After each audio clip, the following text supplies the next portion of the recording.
Bonjour à tous, enchantée d'être avec vous cet après-midi. Je vais vous dire juste un tout petit mot de Médoucine pour que vous compreniez ce qui me donne la chance d'être ici avec vous. Médoucine, c'est une entreprise dont la raison d'être est de vous permettre en fait d'agir pour votre bien-être avec la conviction que tout ce qu'on voit ici, ces médecines douces, on aime mieux les nommer pratiques complémentaires pour qu'elles travaillent vraiment avec la médecine conventionnelle, et ça va être le sujet cet après-midi, et bien que toutes ces pratiques, en fait, elles ne sont pas toujours facilement accessibles, et donc on est là pour faciliter l'accès à ces pratiques avec un site internet qui s'appelle medoucine.com, et derrière ce site, un réseau de bientôt 2500 praticiens sur toute la France. Donc vous voyez qu'en fait, on fait des vérifications sur leur parcours, leur formation, leurs références, et puis qui surtout ont à cœur de progresser en fait dans leur pratique et justement de travailler en collaboration entre eux au sein d'un réseau, mais plus largement avec typiquement avec des médecins, avec des institutions pour progresser dans leur pratique. Voilà. Et donc cet après-midi, j'ai la chance d'être là, qui rappelle du coup, je réinsiste là-dessus, mais c'est vraiment super important, et d'ailleurs pour tout ce que vous verrez dans ce salon, c'est que toutes ces pratiques, elles ont une vraie valeur ajoutée, mais ce qui est super important, c'est qu'elles ne remplacent à aucun moment votre médecin, et que donc vous les voyez vraiment comme une synergie, une alliance, et ce sera largement le thème cet après-midi. Donc la vision du coup de cette intégration, c'est la médecine intégrative ou la santé intégrative, pour voir les choses de façon peut-être un petit peu plus large. Et donc notre conviction, je crois que je la partage avec le panel cet après-midi, c'est que c'est vraiment ça la vision de la santé de demain. C'est une alliance qui vous permet à vous en tant que personne d'agir vraiment pour votre santé, mais aussi une alliance entre les praticiens de pratiques complémentaires et puis la médecine conventionnelle. Donc un petit mot sur nos intervenants. Vraiment, je crois qu'on a une grande chance cet après-midi avec des personnes qui vont vous donner des perspectives justement différentes et complémentaires sur finalement la santé, et qui vont pouvoir partager chacun son point de vue. Donc je vous laisse vous présenter, ce sera aussi simple. Alain, si tu veux dire un petit mot. Enchanté, bonjour à tous, merci pour l'invitation. Donc Alain Toledano, je suis médecin cancérologue. Je vous parlerai d'un projet de santé intégrative qui s'appelle l'Institut Raphaël, et je m'occupe d'une chaire académique en santé intégrative au Conservatoire national des arts et métiers. Bonjour à tous. Alors moi je suis réflexologue, je m'appelle Axel Guiraud et j'ai la chance de travailler au sein d'une maison médicale. Donc je partage mon activité avec des médecins traditionnels, allopathiques. Et j'interviens également dans un service d'oncologie, dans ce qu'on appelle les soins supports, et j'accompagne donc les patients pendant leur cure de chimiothérapie. Bonjour, Stéphanie Renard. Alors moi je suis patiente experte, donc j'ai quelques petites choses à vous raconter sur mon parcours de douloureuse, et je ferai ça dans quelques minutes. Du coup, on va enchaîner directement. Alain, si tu veux nous dire un petit mot sur ce que tu fais et comment tu vois justement ce sujet de la médecine intégrative. Bon alors, bien sûr, on va parler de médecine intégrative, donc je mets ma casquette de cancérologue de côté, bien que l'approche de la maladie chronique nous sensibilise à une vision un peu élargie de la manière dont on perçoit la médecine. Alors d'abord, quand vous rentrez en fac de médecine, on vous dit deux choses. La médecine a deux ennemis. Lesquels? La superstition et l'héritage des anciens. Autrement dit, la religion et la tradition. Alors c'est volontairement que j'attaque comme ça. Et puis après on vous raconte l'histoire de Voltaire qui vous dit « L'art de la médecine consiste à distraire le malade pendant que la nature le guérit ». Vous voyez? Alors c'est vrai qu'on a augmenté nos espérances de vie à 80 ans grâce au progrès de la technologie, mais l'idée n'est pas du tout de s'asseoir sur ces progrès et de cette quantité de vie améliorée. Mais on n'a pas augmenté forcément l'espérance de vie en bonne santé, qui reste aux alentours de 62-63 ans. Donc l'idée, c'est comment on arrive à produire de la qualité de vie à la même hauteur que la quantité de vie. Alors on a aujourd'hui 20 millions de Français qui ont des maladies chroniques, qui sont atteints de maladies chroniques, c'est beaucoup. Donc on va commencer, si vous voulez bien, par faire le constat sur notre système de santé pendant 3-4 minutes, et ensuite je vous parlerai de l'Institut Raphaël et de la santé intégrative. le système de santé en France, d'abord il faut toujours commencer par dire merci la France. On a de la chance d'avoir un système solidaire et accessible. Alors ça veut dire qu'en fait, notre effort collectif fait qu'on débourse 300 milliards d'euros pour notre système de santé. C'est beaucoup. C'est beaucoup, il y a plus de 3000 hôpitaux, 225 000 médecins, 1 million d'infirmières et d'aides-soignantes. Quand on regarde, il y a 40% de ces 1 million d'infirmières et d'aides-soignantes qui veulent changer de métier, parce qu'ils ne trouvent pas de sens à leur action. Donc aujourd'hui, ce système qui nourrit le mécontentement des usagers, la frustration des professionnels, qu'il y a des tensions administratives, des rigidités d'organisation et financière, on ne peut pas le traiter comme on traite une maladie, uniquement en rajoutant de l'argent ou des remèdes. Il va falloir le repenser. Et donc la transformation du système de santé va passer par une modification de l'état d'esprit, de la culture. Passer d'une médecine centrée sur la maladie à une médecine centrée sur l'individu et son projet de vie. Donc quand on a dit ça, on fait comment? Alors d'abord, il faut se poser la question, c'est quoi la santé? On est tous en train de se poser la question d'avoir une meilleure santé, mais c'est quoi? La santé, est-ce que c'est l'absence de maladie? Est-ce que c'est la santé, c'est le silence des organes? La santé, elle va se composer de la santé psychologique, la santé émotionnelle, la santé sociale, la santé sexuelle, la santé environnementale, la santé culturelle. Donc l'idée, c'est d'intégrer toutes ces dimensions de la santé. Je vais vous demander aussi, c'est quoi la définition de la médecine? Parce que j'entends depuis tout à l'heure médecine douce, je n'aime pas du tout ce terme. Je vous dis, je suis venu parce que ma copine Solange me dit de venir. Mais quand j'entends médecine douce, j'ai l'impression qu'on n'avancera pas pour que ces fameuses médecines douces intègrent et soient complémentaires. Il faut qu'elles soient complémentaires, il ne faut pas qu'elles soient douces. Donc c'est quoi la médecine? Quel que soit l'adjectif qu'on met derrière. La médecine, c'est l'ensemble des connaissances scientifiques et des moyens de tous ordres qui sont mis en œuvre pour prévenir, soulager, traiter des maladies, des blessures et des infirmités, avec des mots qu'on soigne, avec des mots qu'on tue. Donc parler, c'est une médecine douce ou pas? Je ne sais pas ce que c'est médecine douce. Parce que quand tu dis quelque chose à quelqu'un qui est destructeur, tu as été doux ou tu n'as pas été doux? Le mot, il peut être beaucoup plus brutal qu'un médicament. Donc en fait, à partir du moment où vous employez le mot médecine, bien sûr, il y a des actes médicaux, ça ne veut pas dire que tout le monde est médecin. De la même façon, on peut avoir des croyances et être guidé par ces croyances, mais il faut faire la différence entre croire et savoir. Quelqu'un qui croit, ça va guider son attitude, mais il ne saura pas dire pourquoi il croit. Quelqu'un qui sait, il sait pourquoi il sait, il peut vous le démontrer. Donc il y a des choses qui sont prouvables, d'autres qui ne le sont pas, mais ça ne veut pas dire qu'elles ne sont pas vraies, ça ne veut pas dire qu'elles ne sont pas adaptées. Donc il faut commencer à se poser des questions pour bien positionner dans notre système de santé tout un tas d'approches médicales complémentaires dont on a besoin. Alors maintenant, avant de parler de Raphaël, juste parler de ce mot intégration, intégratif. Intégratif, c'est un mot barbare. En fait, il y a une tendance, en France comme ailleurs, à la différenciation. On cherche des expertises. Tout le monde veut être très expert.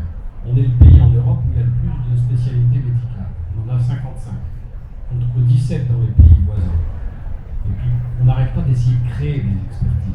Mais sauf qu'on travaille en silo. L'idée, c'est de faire la synthèse entre tout ça, de coordonner. Le mouvement inverse de la différenciation, ça s'appelle l'intégration. Alors, qu'est-ce qu'on va intégrer? On va intégrer des approches différentes, ce qu'on appelle des interventions non médicamenteuses. On va intégrer des dimensions de la santé et on va repositionner le patient au centre. Et donc la combinaison de la médecine qu'on appelle traditionnelle et des médecines complémentaires autour du patient, on appelle ça la médecine intégrative. Ce mouvement de médecine intégrative, il n'est pas juste à étiqueter bien-être, il peut être thérapeutique. Donc bien sûr que beaucoup se disent « je n'ai pas envie d'être accusé de charlatanisme ou d'exercice illégal de la médecine ». Mais en respectant une doctrine et une manière de travailler, on peut arriver à développer cette médecine intégrative et des pratiques complémentaires. Ça veut dire qu'il va falloir, et on va en parler, arriver à avoir un process pour arriver à transformer notre médecine. Alors on ne parlera pas de tout ce charlatanisme dont les gens ont peur, mais il y a bien des disciplines très sérieuses avec de l'efficacité prouvée ou approuvée qu'il va falloir intégrer dans nos systèmes. Alors enfin, quelques chiffres. Pourquoi on fait tout ça? En général, vous savez qu'il y a 1 milliard de consultations médicales chaque année en France. La moitié d'entre elles, c'est pour gérer des symptômes de maladies chroniques. Et les médecins, en général, ils coupent la parole aux patients au bout de 23 secondes en moyenne. Et on prescrit dans plus de 90% des cas des médicaments. Donc 40% aux Pays-Bas, ils ne meurent pas plus tôt. Et nous, on jette une boîte sur 2 à la poubelle. On jette 7 milliards d'euros par an à la poubelle. Donc on ne peut pas continuer comme ça. Alors ça ne veut pas dire qu'il faut mettre les médicaments de côté. Moi, en tant que cancérologue, je vous dis, si je n'ai pas mes outils, les patients, ils vivront moins. Alors ça ne suffit pas, les médicaments, mais on ne peut pas mettre les médicaments de côté. Donc le discours stigmatisant qui consiste à dire non, moi je ne me traite que comme ça, c'est très bien chez les individus pour eux, mais ça ne fait pas avancer notre système de santé. Donc l'idée, c'est que chacun soit responsable dans une ambiance de complémentarité pour faire avancer la médecine et le système de santé. Alors, puisque le sujet, c'est l'Institut Raphaël. Raphaël, c'est l'ange de la guérison. Donc, on a créé sur un bâtiment qui est à la porte de Champéry à Levallois. On cohabite les acteurs médicaux et paramédicaux, sexologues, sophrologues, nutritionnistes, nutritionniste, naturopathes, psychologues, châteaux, reiki, 85 soignants de 40 disciplines qui vont travailler main dans la main, où on va co-construire avec chaque patient des parcours d'accompagnement coordonnés, qui sont orientés vers la nutrition, les émotions, l'activité physique, le bien-être et le retour à l'emploi. Et donc nous, on a décidé qu'il n'y ait pas d'exclus et on offre gratuitement à chaque patient les parcours et on les évalue pour montrer qu'en s'occupant des gens globalement, c'est mieux que si on s'occupait que de la maladie. Et on a donc offert 56 000 soins évalués à 3 500 patients en 4 ans. Et on a montré ainsi qu'on diminuait de 60% le taux de dépression sans médicaments. Ce qui ne veut pas dire qu'il faut en donner, il faut en donner. Et on a diminué le sentiment d'isolement chez des gens qui étaient pourtant bien entourés. On diminué les troubles du transit qui minent la vie des gens. Ou encore les troubles du sommeil. Donc l'insomnie, troubles de l'endormissement, réveil nocturne, avec des programmes aussi d'intervention non médicamenteuse, méditation, yoga, naturopathie, etc. Donc il y a tout un travail qui est fait où les soignants de différentes disciplines travaillent de façon transdisciplinaire ensemble et à plusieurs autour du patient et s'évaluent. Et si je suis là aujourd'hui, c'est pour dire qu'il y a de la place pour les médecines complémentaires. Il faut qu'elles s'intègrent dans un parcours santé autour du patient, pas autour du praticien et de ses outils. Chaque praticien doit s'intégrer aussi dans un parcours qui le dépasse, dans un projet qui est centré sur le patient, pas sur sa technique, son envie ou son marché. Et on a besoin de praticiens qui donnent du temps, parce que le temps c'est de la qualité. On a besoin de praticiens qui vont considérer les patients, qui ont des outils pour mobiliser leurs propres ressources. Et c'est avec tous ces ingrédients qu'on arrivera à faire évoluer le système de santé. Je vous remercie.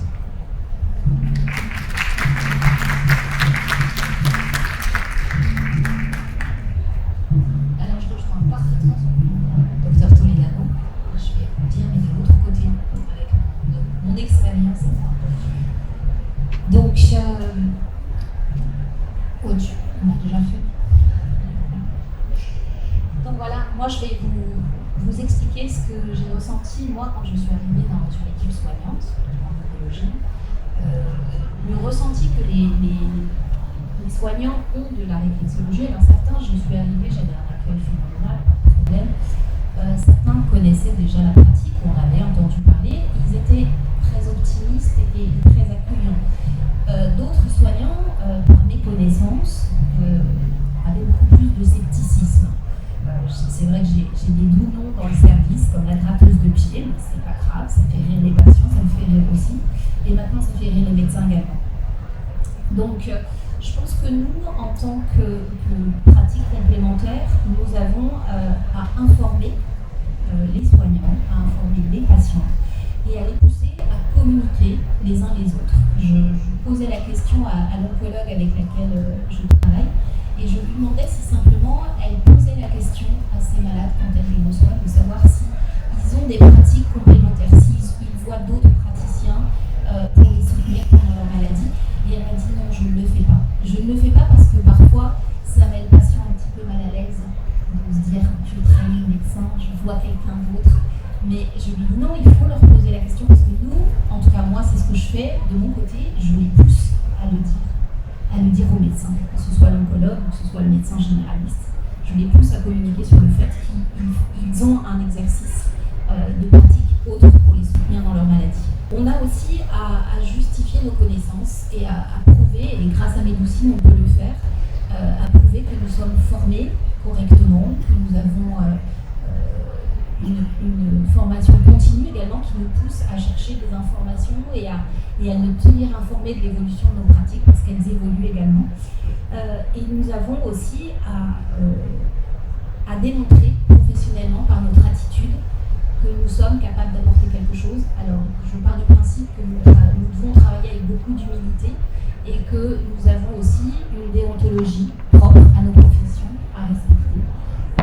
Et en aucun cas à pousser, bien entendu, les patients à s'écarter de la médecine traditionnelle. C'est indéniable pour moi et j'ai beaucoup de mal avec les personnes qui se présentent au cabinet et qui me disent « Voilà, moi je ne me soigne qu'avec des méthodes naturelles ». Non, la médecine traditionnelle et la médecine allopathique a son importance essentielle et en aucun cas nos pratiques doivent les détourner de cette médecine.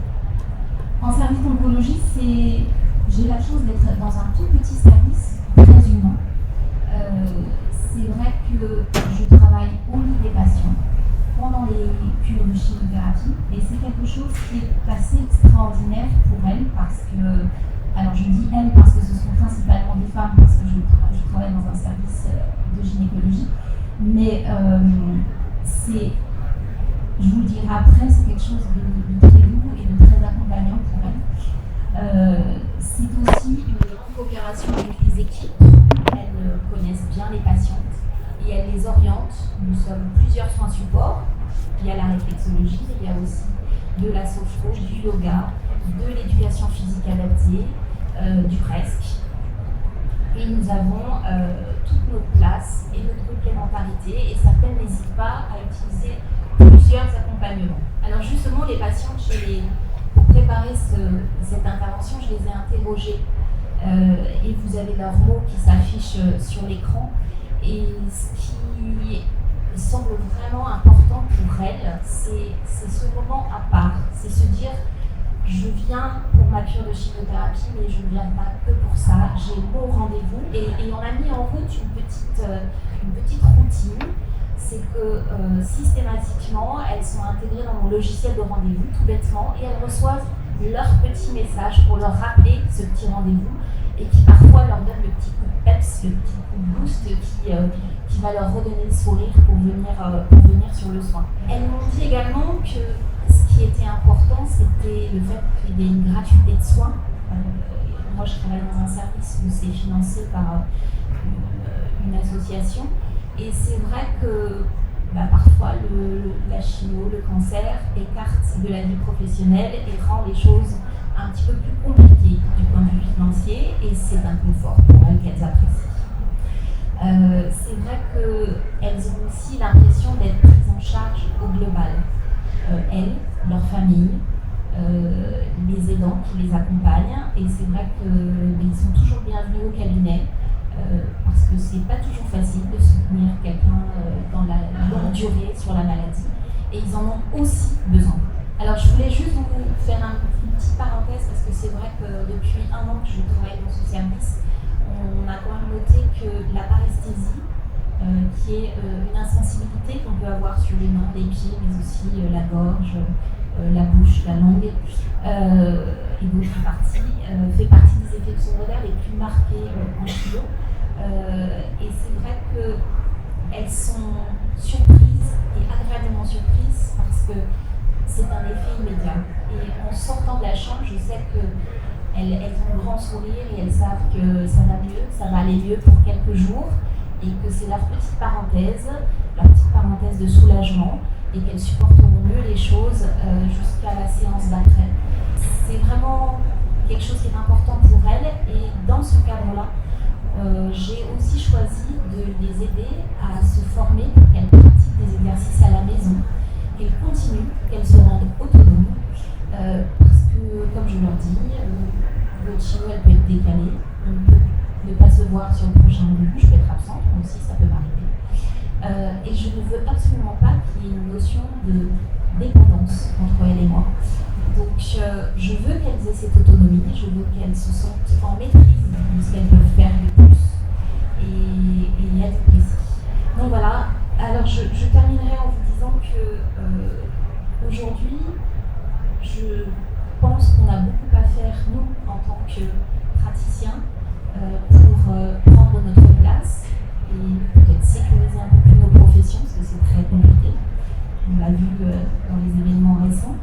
On a vraiment cette volonté-là de travailler dans le sérieux et de travailler dans une connaissance profonde de notre métier, avec des formations qui sont dignes de ce nom. Et ensuite, se pose toujours le problème, quand on travaille dans ce type de service et dans d'autres, du financement de nos soins. Parce que c'est toujours un petit peu compliqué, c'est vrai que c'est un investissement. De notre côté, des solutions existent et on cherche à financer par des moyens annexes tels que l'éducation thérapeutique du patient, qui est un moyen de financer des soins pour accompagner les patients sur des maladies chroniques. Et puis je voulais quand même vous dire qu'aujourd'hui, notre profession, je pense, est de plus en plus appréciée, reconnue. Je vois l'exemple, en tout cas pour moi,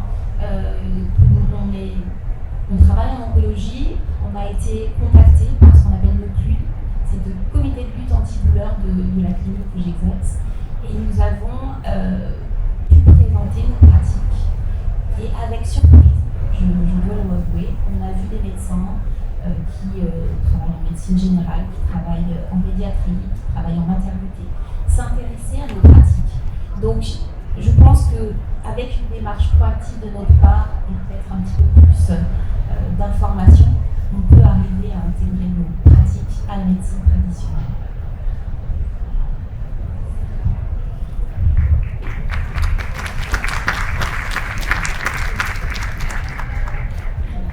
Alors je risque un petit peu de lire mes notes parce que je suis un petit peu nerveuse, je suis moins à l'aise qu'Axel. Je devrais faire un peu de réflexologie, je pense. Alors moi je suis une patiente experte, hein, visiblement. En tout cas, je peux dire que j'ai un parcours de douloureuse. Ça a commencé vers 5-6 ans avec des maux de tête, des sinusites et compagnie, à l'adolescence avec des migraines de plus en plus costauds. Je croyais que j'allais être libérée vers la trentaine de ces migraines et j'ai plutôt enchaîné avec la polyarthrite. Mes médecins étaient ravis d'ailleurs de me diagnostiquer à 30 ans, c'est formidable, comme ça on va pouvoir vous donner plein de médicaments très tôt. Donc ce sont des crises qui peuvent être assez violentes, hein, je pense que vous le connaissez, ça peut même conduire au vomissement, donc c'est un petit peu costaud.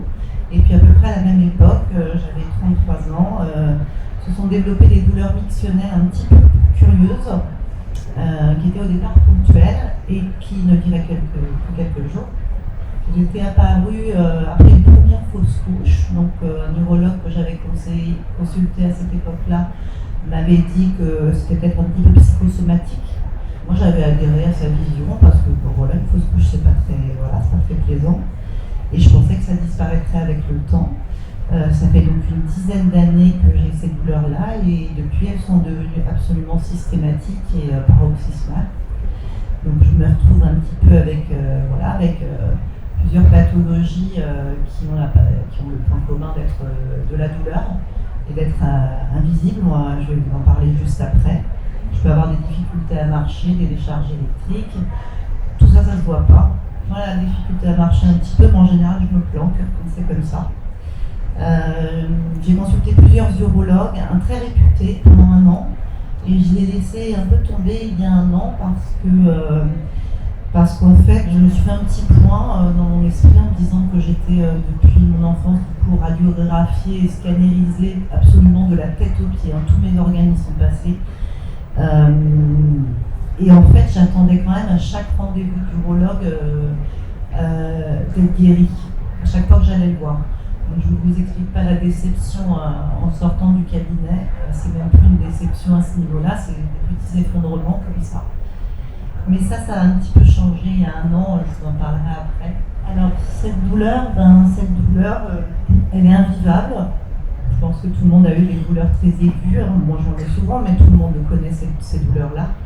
Et c'est pourtant invisible, et j'ai fait noter 3 anecdotes derrière moi, là, qui sont liées à des remarques que j'ai pu avoir. Mon père a commencé à avoir des douleurs articulaires il y a quelques années, et puis je commençais à me dire que ça ressemblait à la polyarthrite. Alors je lui en ai parlé, il m'a répondu « Arrête un peu, j'ai beaucoup plus mal que toi ». J'ai pas su quoi lui répondre parce que je sais pas comment il savait ça. Enfin, ça m'a paru, c'était bizarre en fait comme réponse. Je pensais que c'était curieux, ça me laisse encore toute curieuse en fait cette réponse.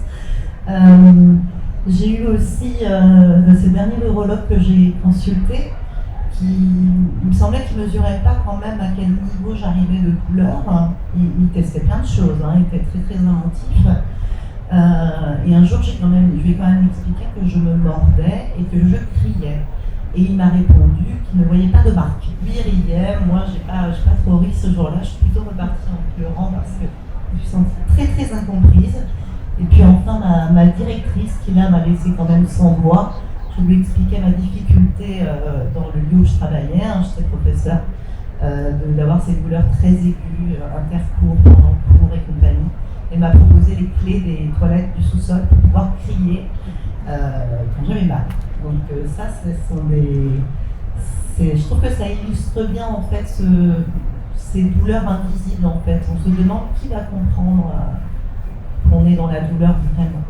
Alors j'ai rencontré il y a à peu près 1 an un ostéopathe, un petit peu par internet en fait. Je cherchais un petit peu des choses sur les douleurs pelviennes pour essayer de comprendre un petit peu ce qui se passait. Puis je suis tombée sur cet ostéo qui était spécialisé dans les douleurs pelviennes. Donc je me suis dit que j'allais tenter cette rencontre. Je n'avais jamais vu d'ostéo avant. Et il s'appelle Rodolphe Benoît Lévy, il exerce du côté d'Austerlitz. Je ne sais plus quel arrondissement c'est, très bien. Il m'a accueilli après une journée de grosses douleurs.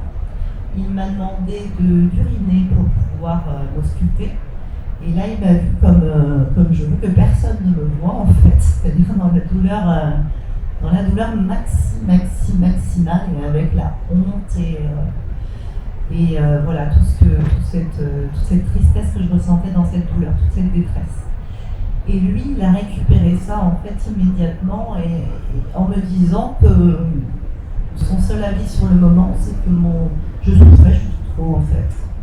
Et donc j'avais pour la première fois quelqu'un qui me disait il faut arrêter cette douleur, il faut absolument consulter en médecine de la douleur. Il m'a conseillé de consulter une algologue qui s'appelle le docteur Delphine Huillery, qui autorise également à donner son nom, qui est un médecin absolument formidable, qui m'a prise en charge, qui continue à prendre en charge et à me donner plein de super médicaments. Mais qui accueille beaucoup ma douleur. En fait, la première fois que je l'ai consulté, je me suis demandé comment j'allais lui raconter ma douleur, comment j'allais lui expliquer le niveau de douleur. Et en fait, je n'ai pas eu à l'expliquer. Si j'étais indiquée chez elle, c'est que j'étais arrivée à un niveau où on a quand même le moral qui ne tient presque plus. 1 mois après cette première consultation, j'étais arrêtée du jour au lendemain, effondrée, vraiment complètement effondrée. Pour revenir sur Rodolphe Benoît Lévy, cet ostéo, eh bien, c'est lui qui fera par la suite le postulat d'une endométriose. Donc cet ostéo m'a indiqué vers une médecin de la douleur et il m'a aussi indiqué vers une consultation pour des examens médicaux. Et cette endométriose, elle s'est révélée vraie en fait. Cet ostéo, plutôt un bon soignant qui m'a bien guidée en tout cas. Depuis 1 an, je vois cet ostéo, évidemment, mon algologue, une psychiatre, une kiné, un hypnothérapeute, une acupunctrice, bientôt une réflexologue. Et je fais de la méditation. J'ai mis tout ça en place pour supporter mes douleurs. Ce sont ces médecins qui m'ont conseillé en fait de faire le maximum de choses pour ne plus trop mal vivre la douleur. Essayer d'avoir un autre regard sur elle. Je me sens extrêmement soutenue par toute cette équipe Pendant les premiers mois, ils me maintenaient un petit peu en vie en fait. Il y a un petit slide qui est passé vite tout à l'heure, ou peut-être, je ne sais plus, oui, sur l'isolement. En fait, j'étais très isolée à partir du moment où j'ai arrêté en fait de travailler. Déjà, je ne voulais voir personne. J'avais rompu également. Je voulais être seule avec ma douleur. Et en fait, ces médecins ont été pour moi, je me sentais comme une marionnette désarticulée. Et ces médecins pour moi ont été des fils pour me maintenir debout. J'avais besoin d'aller les voir. En fait. Et j'avais besoin d'aller les voir surtout pour quelque chose. C'est que quand je ressortais, j'avais eu un soin. Quand je sortais de chez mon neurologue, j'avais pas de soin. J'avais une ordonnance. Et du coup, on repart avec l'espoir que le médoc va faire du bien. Mais en fait, il ne se passe rien en fait chez le neurologue. Il se passe quelque chose chez l'ostéo, chez la kiné, chez l'hypnothérapeute, chez la réflexologue. Il se passe des choses et on se sent soigné et beaucoup plus accompagné dans son parcours, que ce soit de douleur. Juste un dernier petit mot, je pense aussi, peut-être que ça intéresse certaines personnes. Imaginez bien que comme j'ai des douleurs depuis très très longtemps, il me faut accepter l'idée que je suis malade, handicapée. C'est pas encore évident pour moi ces mots-là. Et en fait, j'ai l'impression en ce moment que grâce à cet accompagnement, je commence à accepter le fait d'être une personne, déjà, et d'être effectivement malade à côté, mais pas que malade. Voilà.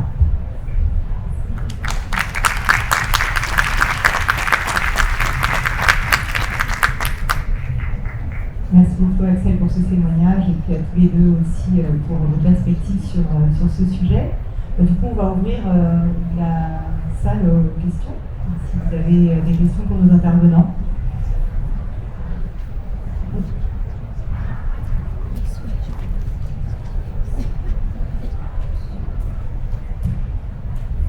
Bonjour, ma question est pour Stéphanie Renard. Pouvez-vous nous expliquer quel est votre rôle en tant que patiente experte? Est-ce que vous faites des conférences? Est-ce que vous rencontrez différents médecins pour parler de la médecine intégrative? Alors c'est mon premier rôle en tant que patiente experte, mais j'avoue que ce rôle en fait me plaît beaucoup parce qu'il rentre complètement dans mon parcours d'acceptation également de mes mots. Et j'espère pouvoir intervenir dans d'autres conférences au sujet de la douleur, des prises en charge. En fait, l'idée, c'est de transformer son expérience en expertise. Donc, il existe une université des patients, avec des diplômes universitaires un peu complexes, parce que nécessitant un investissement important. Alors, on a aussi des formations différentes sur des patients partenaires. Et c'est un peu le même esprit, c'est de connaître la maladie et pas uniquement sa maladie, et de venir en aide aux autres patients et au système. Alors, il y a des expérimentations, par exemple une ARS dans le sud de la France qui a embauché des patients experts pour travailler dans les hôpitaux. Alors, je vous donne un autre exemple. Nous, on encadre une thèse de science d'une patiente experte qui travaille sur la sexualité des patients. Donc, elle fait un travail académique sur cette thématique avec un prisme tout à fait particulier.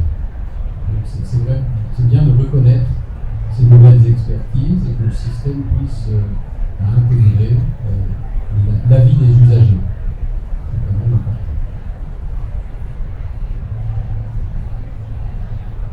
Est-ce qu'il y a une question? Bonjour. Je voulais savoir si l'expérience de l'Institut Raphaël serait dupliquée ailleurs qu'à Levallois.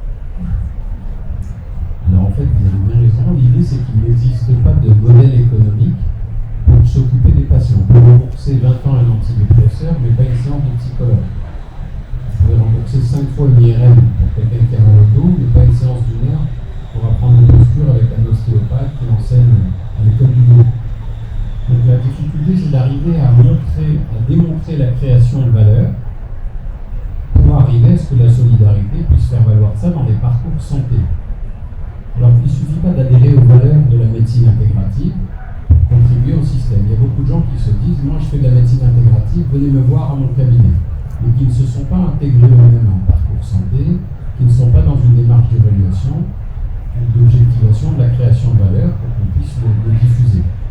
Donc en fait, il faut que tous les ingrédients permettent à la collectivité de valoriser l'action. C'est pas parce qu'on a une technique qu'elle va forcément marcher sur la personne qu'on a en face de soi. Donc il faut arriver à avoir une démarche de travailler en équipe et d'essayer de regarder quelle technique va être efficace. Je vous donne un exemple. On a un peu art-thérapie, les arts plastiques, musicothérapie, danse-thérapie, dramathérapie par le théâtre, écriture thérapeutique. Donc quand on donne une hormonothérapie à une femme qui a un cancer du sein, on sait que beaucoup de femmes vont avoir des douleurs articulaires, des arthralgies. On a donc montré en danse-thérapie qu'on diminuait de 80% les douleurs en se remettant à l'effort. On améliorait la compliance au traitement. Les femmes vont mieux prendre leurs médicaments. Donc cette création de valeur, elle est modélisable. Et si elle est modélisable, alors on pourra la prendre en charge. Pour la réflexologie, c'est pareil. On encadre aussi une thèse de science, une réflexologue, qui va travailler sur l'autonomisation du patient et avec un programme neuropathie anxiété évalué. Si on veut aspirer à un remboursement, il faut l'évaluer. Donc aujourd'hui, tant que vous n'avez pas de modèle économique, c'est difficile de faire de l'essaimage. C'est pour ça qu'on a monté une chaire académique pour créer des nouveaux savoirs, former et arriver à essaimer en attendant d'avoir la création de modèles économiques basés sur les études. Et c'est ce qu'on appelle de nouveau des budgets pour une intervention non médicamenteuse.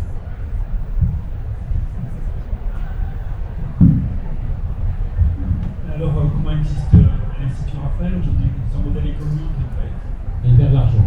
D'accord. Et qui c'est qui Ça, finance? c'est des maths.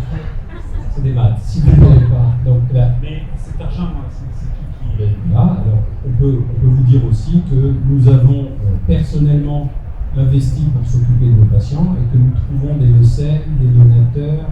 Nous essayons d'aller taper à la porte des entreprises qui ont les mêmes valeurs. Parce qu'il existe le RSE, la responsabilité sociale et environnementale. C'est très bien, mais on ne va pas faire que consommer sans plastique.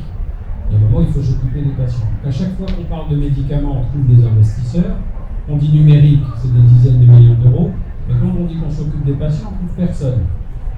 Alors, on va taper aux portes pour essayer de trouver des financements associatifs pour indemniser les soignants qui passent du temps avec les patients sans les facturer, évaluer les soins et que ces données appartiennent à tous pour la création de valeur.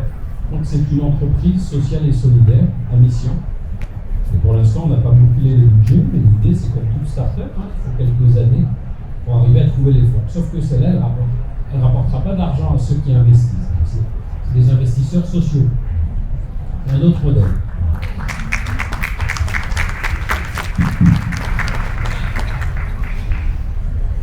Est-ce qu'il y a une autre question?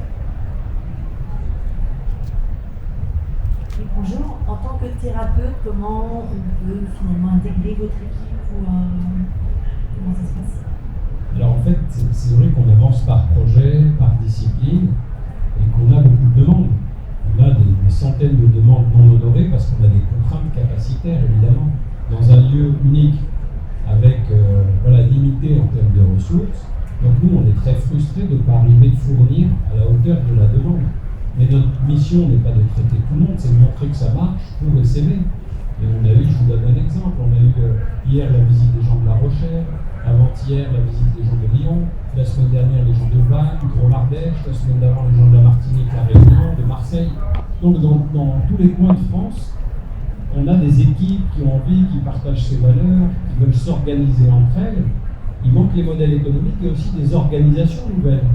Parce que si dans nos hôpitaux les modèles sont très pyramidaux de management, et tout le monde ne s'y retrouve pas, là il faut du temps, il faut se détacher un peu du règne de la quantité, il faut pouvoir arriver à se concentrer sur le patient et uniquement sur le patient en personnalisant l'approche.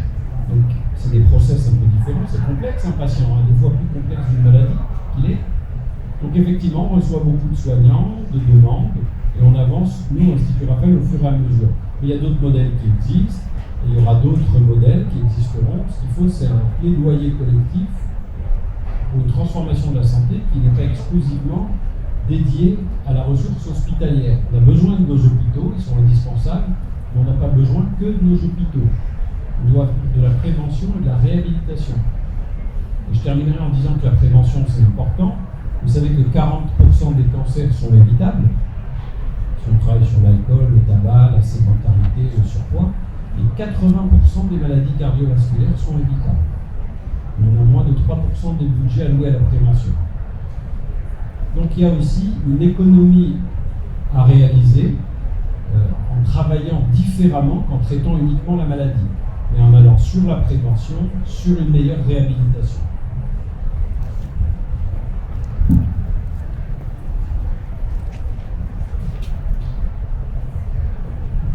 Bonjour. En fait, j'ai deux questions mais qui sont complémentaires. Je voulais savoir quels sont, entre guillemets, les critères pour un patient pour être suivi à l'Institut. Et la deuxième question, qui va avec la première, c'est la durée moyenne de ce suivi, En fait, notre programme pilote maladie chronique, en plus du programme après-cancer, nous avons pris que finalement les bénéfices de la prise en charge globale étaient les mêmes qu'on ait une endométriose, un diabète, une insuffisance rénale, une pathologie neurovasculaire. Donc ça veut dire qu'il y a 20 millions de personnes et leurs aidants qui pourraient en bénéficier. Et très honnêtement, c'est pas plus cher que ce qu'on arrive à gaspiller par ailleurs. Donc les critères, c'est un peu large. Chacun va chercher à compenser ses déséquilibres ou trouver de nouveaux équilibres. Et a besoin d'un accompagnement à temps qualitatif. Après, ça dépend de la pathologie et de la lourdeur. Vous pouvez avoir des effets secondaires d'un traitement de cancer ou d'hypertension complexe et vous rendre compte qu'il y avait un inceste, un viol, une violence conjugale, et finalement vos équilibres, vous ne les avez pas trouvés. Donc entre 3 et 6 mois d'accompagnement, vous avez la grande majorité des gens qui ensuite veulent retrouver finalement l'espèce de liberté en se sentant mieux. Mais ça ne veut pas dire qu'il n'y a pas des parcours plus complexes, des prises en charge plus complexes. Donc on s'autorise, c'est une expérimentation, à ne pas avoir d'avis a priori et à observer ce qui se passe pour essayer de faire mieux. On a une démarche scientifique par rapport à ça. Merci, en tout cas, je voulais savoir comment vous faites connaître vos résultats. Vous faites des publications, des choses comme ça ou Alors d'abord on a un site internet Raphaël avec un F. On essaye, mais il va moins vite que nous avec les études, parce que ça bouillonne, l'idée. Ensuite, c'est vrai que quand vous allez dans une revue proposer un traitement pour les troubles du sommeil avec de multiples spécialités, de multiples variables, il n'y a pas forcément de compréhension de la ligne éditoriale. Donc même les revues en médecine intégrative manquent. Et c'est tellement complexe, en fait, d'arriver à montrer des bénéfices sur des choses qui sont multiparamétriques. Vous n'aurez pas un traitement miracle de la fatigue, en disant vous êtes fatigué, vous prenez ça et ça va marcher. La fatigue, c'est comment vous dormez, sur le corps psychologique, la digestion, la flore intestinale, la relation à l'autre, le plaisir au travail, le plaisir que vous éprouvez avec vos congénères, etc. Donc, comme c'est multifactoriel, il faut des études beaucoup plus complexes, qu'elles soient financées, accompagnées, structurées. Donc, les travaux, c'est un début. Vous n'aurez pas, comme quelqu'un connaît bien la naturopathie, la réflexion, il n'est pas forcément enclin à aller faire de l'évaluation minutieuse de ce qu'il fait. Lui, il est convaincu que ce qu'il fait, c'est bien. Et après, est-ce que la société doit financer tous ceux qui sont convaincus de quelque chose? Donc il y a une culture aussi à aller acquérir. Il y a plein de soignants bienveillants, certains qui sont dans toute émotion, et ça sert. D'autres qui sont très structurés, rigides, d'autres qui utilisent les deux. Mais il faut que la valeur ajoutée, elle soit prouvée pour que la solidarité s'y mette. Donc de faire des travaux qui permettent d'accéder à ce qu'on appelle un niveau de preuve et de crédibilité, ça demande à être accompagné. Il y a des leviers financiers, il y a des leviers politiques, il y a des leviers intellectuels pour qu'on puisse faire progresser cette cause. Ensuite, il y a des congrès, il y a une société savante où on s'est connu avec Solange, qui s'appelle NPIS, qui travaille sur les interventions non médicamenteuses et qui essaie de structurer cette approche. Il y a des associations, l'Agence des médecines complémentaires alternatives, Health United. Donc il y a des réseaux français, je ne cite pas tous, mes excuses pour tous ceux qui travaillent bien et que je ne cite pas, mais il y a beaucoup de réseaux qui se mettent en place pour dire qu'en fait, les professionnels de santé sont sensibles à cette cause-là.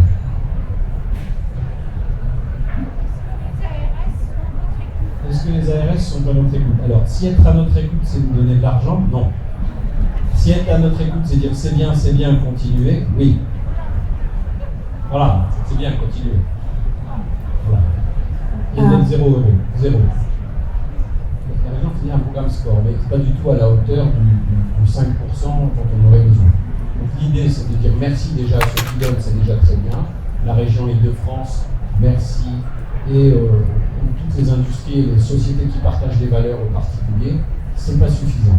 Donc on est en train de monter une société française d'écologie intégrative, il y a une société européenne et internationale qui s'est mise en place, il y a des structurations de projets de recherche. Donc pour donner un peu d'espoir à tout le monde en disant que ça bouge pas assez vite. Parce que c'est vrai que par exemple, dans une salle qui est beaucoup plus remplie que la plupart des conférences médicales auxquelles on assiste. Donc la demande est plus importante que l'offre. Et dans quel délai on peut espérer que les choses puissent avancer? Ben oui, mais ça dépend des moyens qu'on va y affecter, c'est toujours pareil. Si vous voulez faire une démonstration, il faut se doter d'une capacité à le faire. Moi, quand je teste un nouveau médicament, l'industrie pharmaceutique dont on a besoin, il faut arrêter de taper dessus, c'est con. Parce que sinon, on ne guérirait pas de gens. Donc l'industrie pharmaceutique va mettre 800 millions d'euros pour développer le médicament. Si sur toute la France, on ne mettra pas 2 millions d'euros pour arriver à travailler sur 50 interventions non médicamenteuses. Ça ne va pas.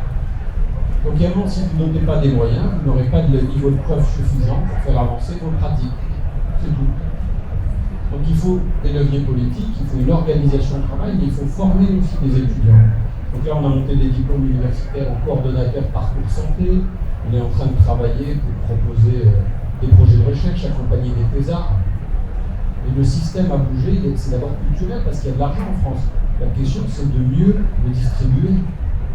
Pas du tout de casser ce qui fonctionne, mais de mieux distribuer sur ce qui ne fonctionne pas. Bonjour, alors j'interviens parce que je suis sophrologue et je suis à l'association OSEP et à l'association ISAE à Lorient. J'interviens auprès des personnes atteintes de cancer à tout niveau. Et je voulais partager mon expérience, parce que je reviens sur votre intervention, et sur l'accumulation des soins de support ou des soins quand on est dans un parcours de douleur, etc.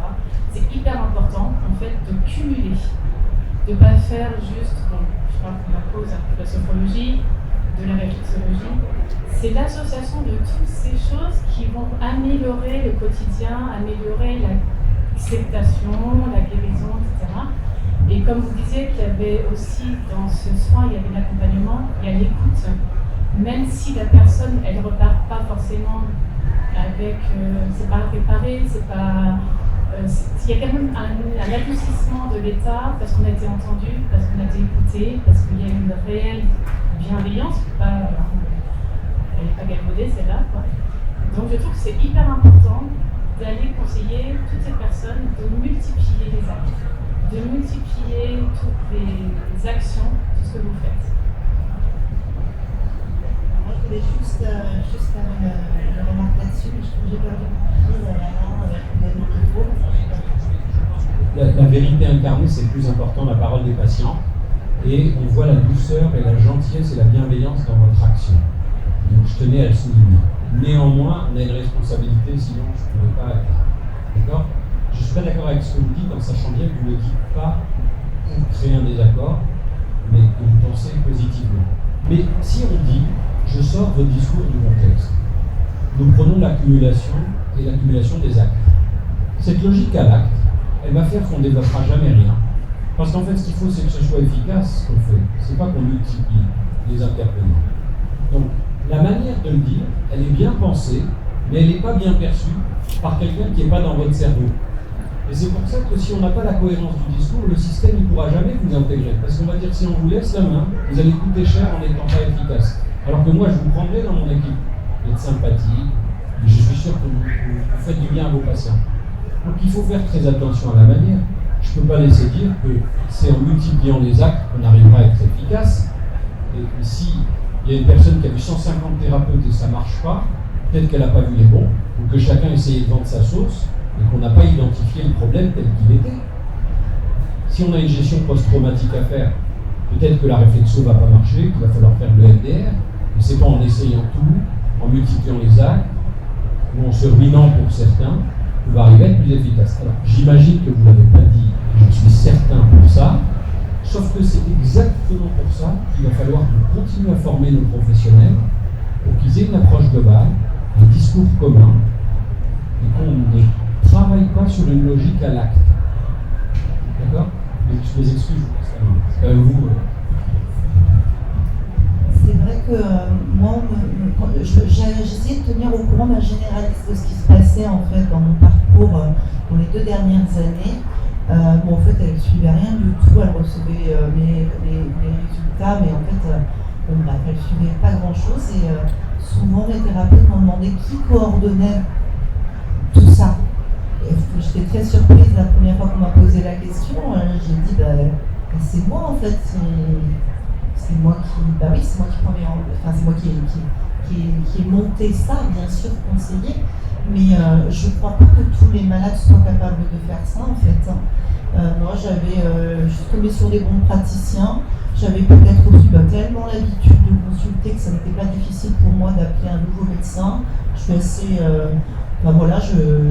j'étais confiante quand on me disait d'aller voir un hypnothérapeute, on me donnait son nom, j'y allais avec confiance, mais je crois pas effectivement que je pense que c'est mieux effectivement qu'il y ait de la coordination là-dedans et des vrais choix de soins pour ni perdre d'argent ni perdre de temps, mais complètement. Parce que moi j'en ai perdu beaucoup d'argent ici, c'est clair. Là, moi je parle dans le cadre du travail que je fais dans les associations, avec l'accompagnement que vous faites à l'Institut Raphaël, on fait pareil à la Maison Concept. On fait tout ça. Il y a un accompagnement global, mais quand même personnalisé sur chaque problématique. Et là, c'est pareil à Lorient, on ne va pas proposer tout un panel de choses, on essaie de faire au mieux en fonction de la problématique de la personne. Mais c'est vrai, je trouve ça hyper intéressant ce que vous dites, et moi j'aimerais beaucoup qu'il y ait des parcours justement de formation pour les thérapeutes, pour qu'il y ait une vraie cohésion, qu'on ait un travail efficace et qu'on ne se perde pas parce qu'on est plein de bonnes intentions, comme vous dites, je suis plein de bonnes intentions, on les tous heureusement, mais on peut se perdre effectivement dans cette bonne intention. Mais est-ce qu'effectivement le soin qu'on apporte, qu'on propose dans notre technique, est-ce qu'elle est pertinente dans telle problématique? Moi, je n'ai pas la possibilité de faire un recul sur tout ce que je fais, je ne vois pas, j'en ai bien entendu, mais ce n'est pas suffisant. Et c'est vrai que je trouve ça hyper intéressant d'avoir ce parcours d'accompagnement, de travail entre thérapeutes, on travaille avec le Poussine pour pouvoir proposer des formations en santé intégrative sur 48 heures. Vous voyez une vingtaine de soignants qui vont travailler sur la pratique, les échanges, les évaluations. Donc c'est vrai, il va falloir qu'on travaille sur des formations nouvelles, sur la coordination. Ensuite, madame dit avec beaucoup de courage ce parcours, mais tous les patients ne sont pas capables de se coordonner ou de fixer des objectifs pour eux-mêmes. Et c'est vrai qu'il y a beaucoup de médecins généralistes bienveillants qui souffrent du fait de ne pas être capables de venir en aide de leurs patients. Comme il y a beaucoup d'urologues qui sont malheureux de ne pas pouvoir aider et qui seront toujours là s'il y a un urtère qui se bloque pour aller faire une belle chirurgie. Donc, il faut aussi comprendre la fatigue émotionnelle, la difficulté que peuvent éprouver les soignants à ne pas avoir tous les moyens de bien faire. Donc, le système entier doit s'allier. On ne doit pas créer de parallélisme. Il faut aussi que chacun puisse se remettre en question et aller mieux se former. Donc, dans la panoplie de soignants complémentaires, il y a à boire et à manger. Moi, je vous dis parce que pour embaucher 85, j'en ai vu 850, et j'ai quand même un peu de bouteille sur le sujet.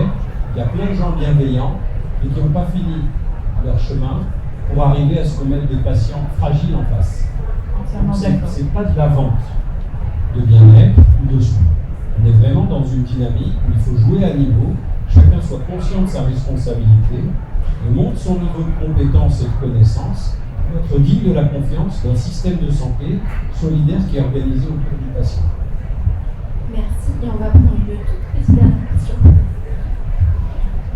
Tout d'abord, merci infiniment pour tout ce que vous faites, c'est absolument merveilleux. Vous devriez faire plus de publicité, notamment dans la revue Alternative Santé, vous la connaissez peut-être, Alternative Santé, qui est un port royal à Paris, et puis dans les vraies associations écologiques, c'est-à-dire locales, souvent non subventionnées, comme par exemple les associations qui appartiennent à France Nature Environnement, parce que j'ai quand même ajouté quelque chose sur la prévention. On peut dire qu'au minimum, 95% des maladies, mais c'est vraiment le minimum de toutes les études, sont dues à la pollution chimique, pollution électromagnétique, et surtout aux mauvaises bonnes formation, etc., etc. Et vous avez un petit peu très naïf, vous semblez ignorer que le gouvernement est au service des grosses mafias milliardaires qui fabriquent la pollution. La transition écologique, c'est fait pour polluer davantage et donc pour rendre les gens malades. Et c'est les mêmes mafias, les marchands d'armes, les fabricants de produits chimiques et d'engrais, de pesticides, de toutes ces cochonneries-là, et les fabricants également de médicaments. D'abord, je vous remercie pour vos remerciements. Non, c'est moi qui vous remercie. Voilà. Ensuite, si ça s'appelle médecine douce ou alternative, je n'irai pas. Je pense qu'il faut complémentariser et responsabiliser chacun. Ensuite, la pollution, c'est la santé environnementale. Donc, l'environnement est responsable de 23% des décès dans le monde, et pas 95%. C'est 12,7 millions de décès par an. Et est responsable de 25% des maladies chroniques, c'est colossal. Donc nous ferons ensemble le combat pour l'environnement. Simplement, ni mafia, ni faux chiffres, et on se retrousse les manches pour faire le bon travail, pas mettre en opposition les uns avec les autres. On a beaucoup de gens en responsabilité qui sont bienveillants, qui n'ont pas toutes les armes, donc on donne les bons chiffres et on travaille ensemble. On n'oppose pas les gens et on fait en sorte de mettre à niveau et de donner une information claire et loyale, et on marche ensemble et on publie le mouvement.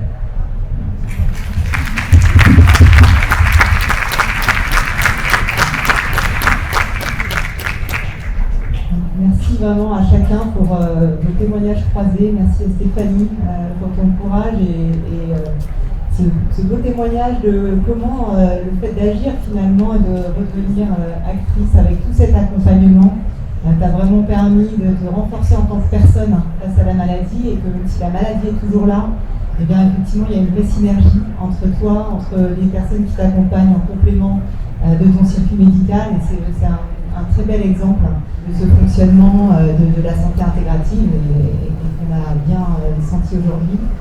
Merci Axel aussi, parce que c'est vrai que ce qui est important, et tu le soulignais à l'instant Alain, c'est vraiment que les praticiens trouvent leur place dans la collaboration avec le système médical. Et donc là, tu nous as bien montré comment toi, en tant que praticienne, tu pouvais t'intégrer dans cette équipe, et comment tu as été accueillie, ou avec des questions parfois, mais qui ont permis, dans la collaboration finalement, de trouver quelque chose qui convient à tout le monde et qui est vraiment pour le service des personnes que tu peux accompagner, notamment dans leur chimio. Donc c'est aussi bien de t'entendre, parce que c'est vrai que l'Institut Raphaël est vraiment exceptionnel avec de multiples points de vue, mais on voit aussi qu'il y a d'autres centres qui intègrent des praticiens, et on avait l'exemple tout à l'heure avec Rodolphe par exemple. Donc c'est bien aussi parce qu'on voit que le chemin est long en fait, pour vraiment développer cette santé intégrative, notamment pour développer des financements, mais pas que en fait. Vous voyez que c'est tout un système aussi, la pensée autour de la santé, comment, si vous êtes aujourd'hui ici, c'est probablement parce que vous voyez comme c'est important d'agir aussi vous-même pour votre santé. Mais après, ça veut dire aussi que tout le système doit s'organiser différemment, et ça demande un travail des uns des autres, de formation. C'est chouette aussi les formations que tu nous as mentionnées, Alain, et bravo, bravo pour ce que tu fais avec l'Institut Raphaël, parce que c'est vrai que c'est une icône, on va dire, dans le monde de la médecine intégrative, avec, on en a parlé, une sorte de magie aussi que tu as créée quand même sur le financement de cet institut, avec les financements privés que tu as pu aller chercher, et qui sont importants, je pense d'ailleurs, pas seulement pour l'Institut Raphaël, mais parce qu'en fait, ça ouvre les esprits aussi, ça crée des prises de conscience, je pense, chez toutes les personnes qui viennent soutenir l'Institut Raphaël, ou qui ont entendu parler de ce que vous faites. Et donc c'est vrai que cette communication, elle est très importante, parce qu'elle permet de faire bouger les lignes en fait, et que de plus en plus de personnes se disent oui, c'est possible, oui, ça existe, oui, c'est la santé de demain, et donc à chacun de se mobiliser à son niveau pour que ça devienne possible. Et donc chez Médoucine, on est très fiers de faire partie de ce mouvement à notre échelle, avec nos moyens, en tant que plateforme qui permet de la prise de rendez-vous, donc avec ces praticiens un peu partout sur la France, et donc c'est déjà beaucoup. Mais au-delà de ça, Alain, tu l'as dit, c'est vrai qu'on s'engage aussi dans la publication aussi des données, puisqu'on a fait plus de 350 000 réservations l'an dernier sur la plateforme, et du coup ça nous donne un poids pour montrer le besoin, pourquoi les personnes viennent consulter, qui elles viennent consulter, Et voilà, ça fait partie aussi, on en parlait tout à l'heure, des publications qui sont possibles autour des besoins réels exprimés au travers de ces consultations et aussi des avis que l'on recueille. Parce qu'on a maintenant, alors je dis plus de 100 000, mais je pense que c'est probablement 200, on va les remonter bientôt avec Alain, 200 000 avis qu'on a recueillis après des consultations sur Médoucine, et donc on voit bien justement tout l'apport, et ça fait partie de la connaissance qu'on peut accumuler, parce que vous avez bien compris que les données c'est aussi le nerf de la guerre pour que ces pratiques puissent prendre leur juste place dans un système de santé en collaboration avec le système en place et on l'espère avec des financements de plus en plus importants. On a entendu, tu l'as mentionné Axel, il y a déjà des petites poches à droite à gauche avec l'éducation thérapeutique du patient, avec le modèle que tu développes Alain. Mais il y en a plein d'autres, mais c'est des petites choses, et donc on espère que ces petites choses vont devenir grandes avec le mouvement de chacun et le travail que chacun des acteurs fait pour contribuer. Voilà. Donc, merci à tous.